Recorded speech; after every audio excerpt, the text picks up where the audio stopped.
ناظرین، اسلام دین فطرت میں آج کے منتخب اقتباس کا عنوان ہے مومن اور منافق کے تین بڑے فرق۔ ارشاد باری تعالیٰ ہے، یا ایھا الذین آمنوا لما تقولون ما لا تفعلون کبر مقتا عند اللہ ان تقولوا ما لا تفعلون۔ فرمایا، اے اہل ایمان، وہ بات کیوں کہتے ہو جو کرتے نہیں ہو؟ یہ بات اللہ کے نزدیک انتہائی ناپسندیدہ ہے کہ تم وہ کہو جو کرو نہیں۔ قول و فعل کا تضاد بد عہدی کی ایسی صورت ہے جو انسانی کردار پر ایک بدنما داغ ہے۔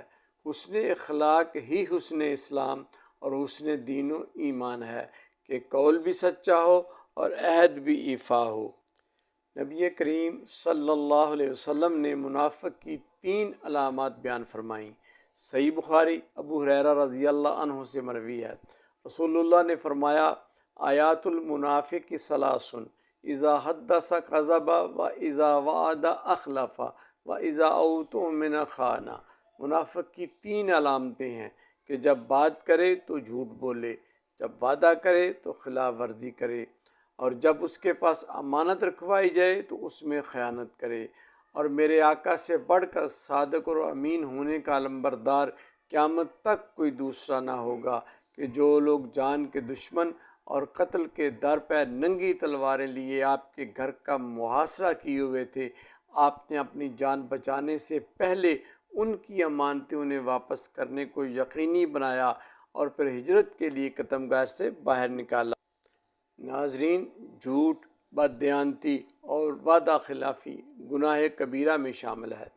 کتب تفسیر میں یہ تفصیل موجود ہے کہ کل قیامت کو جب میدان معاشر لگے گا تو اللہ تعالیٰ مالک یوم الدین اتنا ستار العیوب ہے کہ ہمارے جملہ گناہوں کی پردہ پوشی فرمائے گا، یہاں تک کہ ہر شخص کو اس کے باپ کے نام سے منسوب کرنے کی بجائے اس کی ماں کے نام کے ساتھ پکارا جائے گا، تاکہ کسی کی دنیا میں اٹھائی ہوئی ذلت اور زنا جیسے کبھی جرم پر بھی پردہ رہے، مگر بد عہد بد دیانت کو اس کی بد عہدی اور بد دیانتی پر سر عام رسوا کیا جائے گا۔ استغفر اللہ۔